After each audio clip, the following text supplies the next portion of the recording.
Welcome back to my channel. तो ये है episode 4 of fibre optics communication. जो लोग इस चैनल पे नए हैं वो मैं उनको बता दूं कि मैं एक सीरीज कंटिन्यू कर रही हूँ of the fibre optics communication, जो कि है one of the subject of the BTech EC 7th semester of MDU university.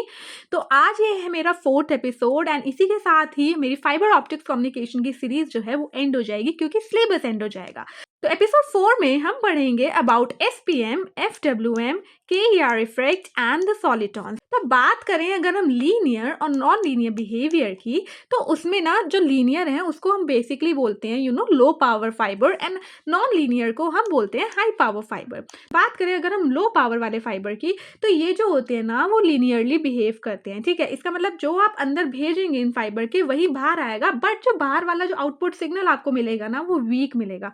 But हमारा जो हाई पावर वाला होता है, जैसे कि हमारा फॉर एग्जांपल DWDM का फुल फॉर्म होता है डेंस वेवलेंथ डिवीजन मल्टीप्लेक्सिंग। इसमें जो होता है ना फाइबर बहुत मिसबिहेव करना स्टार्ट कर देता है। जो रिफ्रैक्टिव इंडेक्स होता है ना उसकी जो इंटेंसिटी है वो चेंज हो जाती है। ठीक है, एंड सडनली जो आउटपुट होता है वो सिर्फ एक कॉपी ही नहीं होता, बल्कि वो बहुत ही डिस्टॉर्टेड होता है, क्योंकि जो न्यू फ्रिक्वेंसीज होती हैं ना वो पॉपअप करने लग जाती है। आप इसको ऐसे समझ सकते हैं जैसे कि माइक्रोफोन। अब देखो, आप अगर माइक्रोफोन में बहुत सॉफ्टली बोलोगे तो आपकी वॉइस काफ़ी क्लियर आएगी, बट आप अगर उसमें बहुत ही चिल्लाओगे तो आपकी माइक जो है आपकी वॉइस को डिस्टॉर्ट कर देगा।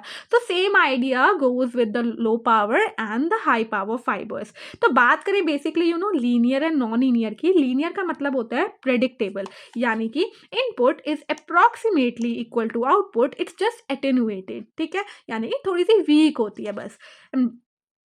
And in non linear cases में क्या होता है, जो फाइबर होता है ना वो खुद ही डिस्टॉर्शन ऐड कर देता है। ठीक है, इसका मतलब ये कि जो हमारा नॉन लीनियर होता है उसमें जो इनपुट होती है हमारी आउटपुट के इक्वल नहीं होती है, क्योंकि उसमें डिस्टॉर्शन हो जाती है। यही रीज़न है जो इंजीनियर्स हैं must carefully manage the power levels in their optical system. तो बात करें अगर हम कर्व इफेक्ट की, ये बहुत ही इंपॉर्टेंट क्वेश्चन है जो कि एग्जाम में काफ़ी बार पूछा जाता है। तो देखो, जो रूट होती है ना हमारी काफ़ी सारी नॉन लीनियरिटीज़ की, वो होती है हमारी कर्व इफेक्ट। बेसिकली जो रिफ्रैक्टिव इंडेक्स होता है ना सिलिका ग्लास का, वो इंक्रीज करता है slightly with the optical density. अब इसको अगर हम फॉर्मूला वाइज देखें तो इसका होता है N is equals to N0 plus N2I, जिसमें N0 जो है वो है हमारा normal refractive index and N2 है वो है हमारा non linear coefficient and I is our optical density। अगर मैं आपको इस कर्व इफेक्ट की एक इंट्यूटिव एनालॉजी बताऊं तो से imagine traffic on a road. ठीक है, अगर आप एक नॉर्मल रोड पे चल रहे हैं, ठीक है, जिसकी जो स्पीड लिमिट है वो फिक्स है, तो सारी कार्स जो हैं एक ही सिमिलर स्पीड में मूव करेंगी, यानी कि हमारा लीनियर मीडियम होगा। बट कुछ स्पेशल रोड्स हैं जहाँ पे जो ट्रैफिक है, जो इंटेंसिटी है वो काफ़ी ज़्यादा हो जाती है, यानी कि जो ट्रैफिक है बहुत बढ़ जाता है। तो जो रोड है ना वो सॉफ्टली सिंक कर जाएगी और जो कार होंगी उनका जो स्पीड है वो कम हो जाएगी। तो सेम चेंज, मतलब आप इसको ऐसे इमेजिन कर सकते हैं कार की स्पीड को जैसे कि change in the refractive index. ठीक है, तो जो इंटेंसिटी डिपेंडेंट फ्लोइंग है ना is what curve effect does to the light in the fibre. अब बात करें कि इंपॉर्टेंट होता क्यों है ये कर्व इफेक्ट, इसलिए इंपॉर्टेंट होता है क्योंकि देखो जो पल्स होती है ना वो अपना फेज चेंज कर लेती है, यानी कि सेल्फ फेज मॉड्यूलेशन। पल्स जब खुद का फेज जब चेंज कर लेती है उसी को हम बोलते हैं सेल्फ फेज मॉड्यूलेशन। ठीक है, और जब एक चैनल जो है दूसरे चैनल की फेज को चेंज कर देता है तो उसे बोलते हैं हम क्रॉस फेज मॉड्यूलेशन, जिसको हम XPM भी बोलते हैं। ठीक है, जब मल्टीपल वेव्स जो होती है ना मिक्स होने लगती हैं और एक नई फ्रीक्वेंसी प्रोड्यूस हो जाती है तो उसे बोलते हैं FWM। इसका फुल फॉर्म होता है 4 वेव मिक्सिंग। जो कॉमन 2 मार्क्स क्वेश्चन आते हैं यहाँ से कि आप कर्व इफेक्ट को डिफाइन करिए या फिर कर्व इफेक्ट की जो नॉर्मेलिटीज़ हैं उनको डिफाइन करिए। तो बात करें अगर हम हमारे सेल्फ फेज मॉड्यूलेशन की, तो self phase modulation is like a pulse changing its own phase, जैसा कि मैंने आपको भी पिछली स्लाइड में बताया था। बिकॉज जो इंटेंसिटी होती है ना वो यूनिफॉर्म नहीं होती है हर टाइम। ठीक है, अब देखो एक रियल ऑप्टिकल पल्स जो होती है वो स्ट्रांग होती है हमारी सेंटर में और वीक होती है हमारी एजेस में। ठीक है, ये जैसा कि मैंने यहाँ पे दिखाया, ये जो ऑप्टिकल पल्स है ना ये स्ट्रॉन्गर है सेंटर में, और यहाँ पे अगर आप देखेंगे तो ये काफ़ी वीक है यहाँ पे। ठीक है, तो due to the curve effect जो सेंटर होता है, यानी कि जो हाई इंटेंसिटी वाला जो हमारा एरिया होता है उसका जो रिफ्रैक्टिव इंडेक्स होता है वो भी ज़्यादा होता है एजेस से, यानी कि हमारा यहाँ पे जो रिफ्रैक्टिव इंडेक्स होगा वो हमारे एजेस से ज़्यादा होगा। ठीक है, सो डिफरेंट पार्ट जो होती है पल्स की ट्रैवल करती हैं with slightly different phase shift. इससे क्या होता है, एक टाइम वेरिंग फेज बनता है which means a change in the instantaneous frequency.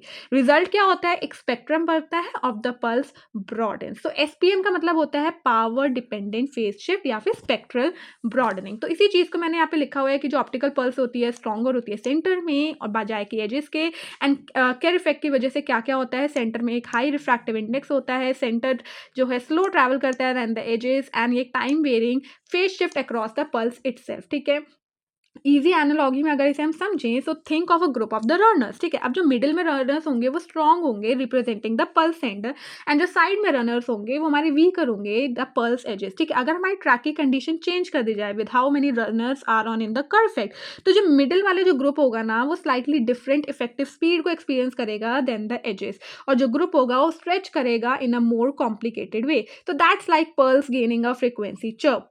ठीक है, तो बात करें अगर हम नेक्स्ट की, तो इसके कॉन्सिक्वेंसेस क्या होते हैं हमारे एसपीएम के। तो पहला जो कॉन्सिक्वेंस होता है हमारा एसपीएम का वो होता है हमारा फ्रीक्वेंसी चर्पिंग।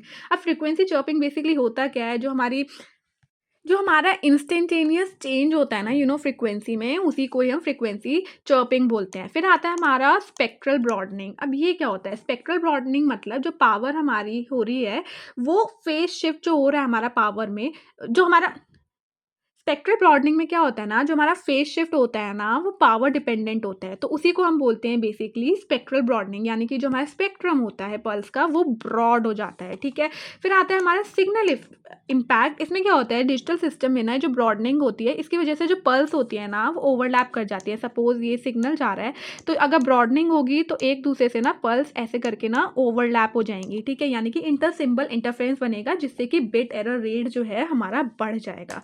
तो बात करें अगर हम 4 वेव मिक्सिंग, देखिए होता क्या है, देखो जो हमारा 4 वेव मिक्सिंग होता है ना इसका काफ़ी सिंपल कॉन्सेप्ट है। ये तब होता है जब हमारी 3 ऑप्टिकल वेव जो कि हमारी डिफरेंट फ्रीक्वेंसी पे ट्रैवल कर रही हैं एक साथ in a non linear medium, वो मिक्स करती हैं to generate a 4th wave at a new frequency. ठीक है, 3 वेव हैं, ठीक है, डिफरेंट फ्रीक्वेंसीज पे ट्रैवल कर रही है नॉन लीनियर मीडियम में, और फिर उसके बाद वो मिक्स हो जाती हैं और एक 4th वेव जनरेट हो जाती है एट अ न्यू फ्रीक्वेंसी। तो इसी को हम बोलते हैं 4 वेव मिक्सिंग।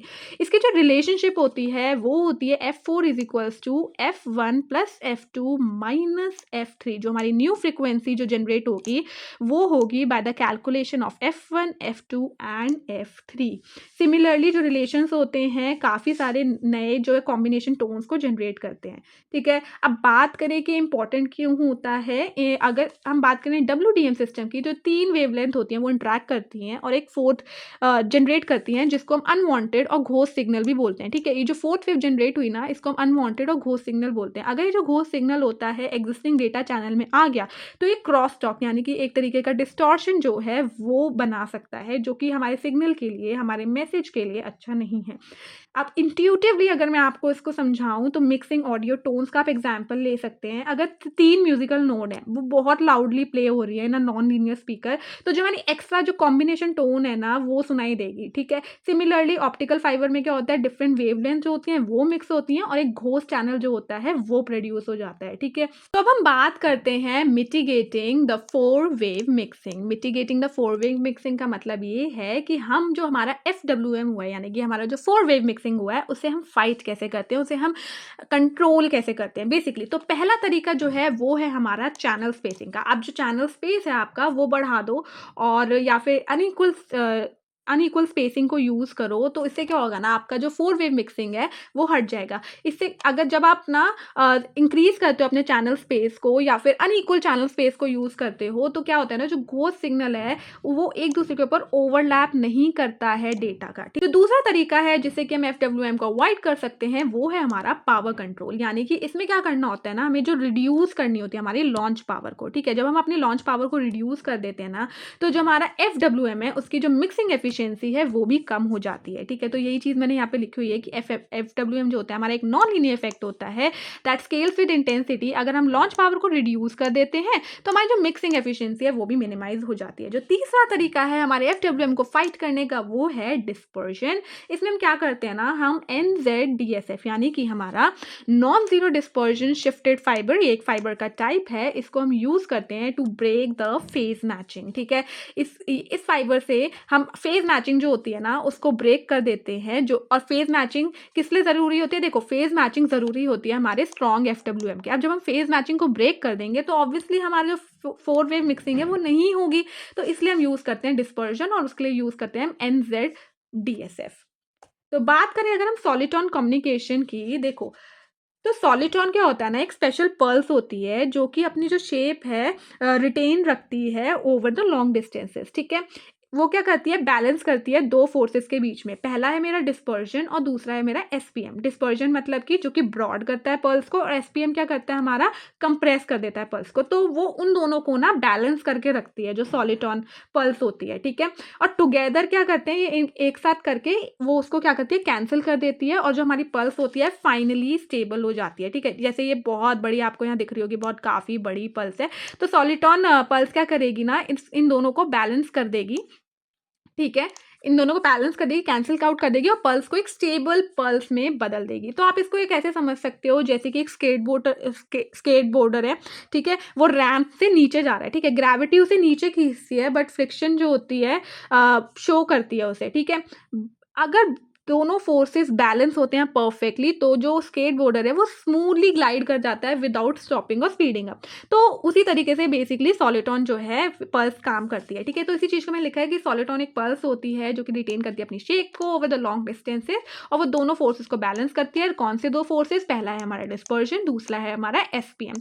डिस्पर्जन क्या करता है, हमारी ब्रॉड करता है पल्स को, और जो एसपीएम होता है वो कंप्रेस करता है। तो वो इन दोनों को ना बैलेंस करके चलती है, बेसिकली जो शेप जो होती है ना प्रिजर्व करके चलती है प्रोपोगेशन की, ठीक है। तो बात करेंगे हम सॉलिटॉन सिस्टम के प्रोज एंड कॉन्स के बारे में, तो उसकी जो पहली एडवांटेज होती है कि उसमें जो डिस्पर्जन पेनल्टी नहीं होती है, ठीक है। And soliton systems are usually preferred for ultra long haul transmission, क्योंकि उसमें रीजनरेशन नहीं होता है, एंड उसका जो बिट रेट होता है वो भी काफ़ी हाई होता है, टीबीपीएस पोटेंशियल, ठीक है। बात करें उसकी अगर लिमिटेशन की, तो उसमें काफ़ी प्रिसाइज पावर कंट्रोल चाहिए होता है। फाइबर लॉस जो होता है ब्रेक कर देता है बैलेंस को कभी कभार, तो उसे कभी कभार एम्पलीफिकेशन भी चाहिए होता है, एंड जो उसकी एम्पलीफाइड नॉइज होती है ना वो एक्यूमुलेट होती रहती है। तो बात करें अगर हम रियल वर्ल्ड एप्लीकेशंस की ऑफ द सॉलिटॉन, देखो सॉलिटॉन जो होते हैं ना बहुत ही क्रूशियल होते हैं in providing the long ultra long haul transmission. तो जो लैब्स होती हैं ना वो अचीव करती हैं 1 TBPS over 1000 kilometre using the soliton principles. Even तो जो हमारे मॉडर्न कोहेरेंट सिस्टम्स होते हैं ना वो डोमिनेट कर रहे हैं आजकल, बट जो सॉलिटॉन का कॉन्सेप्ट है वो अंडर सी नेटवर्क को ही वही अंडर सी नेटवर्क को डिज़ाइन कर रहा है बेसिकली, ठीक है। तो अंडर सी नेटवर्क को बेसिकली वो डिज़ाइन कर रहा है। तो इसी चीज़ को मैंने यहाँ पे लिखा हुआ है कि लैब्स जो होती हैं 1 TBPS की ट्रांसमिशन स्पीड देती हैं ओवर द 1000 किलोमीटर। हालांकि काफ़ी सारी जो मॉडर्न टेक्नोलॉजीज जो हैं वो आजकल बूम पर हैं, बट जो अब अंडर सी नेटवर्क जो आज हमारा काम कर रहा है that's all because of the soliton systems. So that's all for this video. Hope you like my explanation of the unit 4 of the fiber optics communication, and इसी के साथ हमारी series of fibre optics communication ख़त्म होती है, और उसी के साथ ख़त्म होता है हमारा फाइबर ऑप्टिक्स कम्युनिकेशन का syllabus. So clap for yourself that you have completed the whole syllabus of the fiber optics communication. For keeping me motivated and for more such videos just like this video, subscribe my channel and don't forget to hype my video. तब तक के लिए bye bye, मिलती हूँ आपसे एक और ही ऐसी मज़ेदार प्लेलिस्ट में।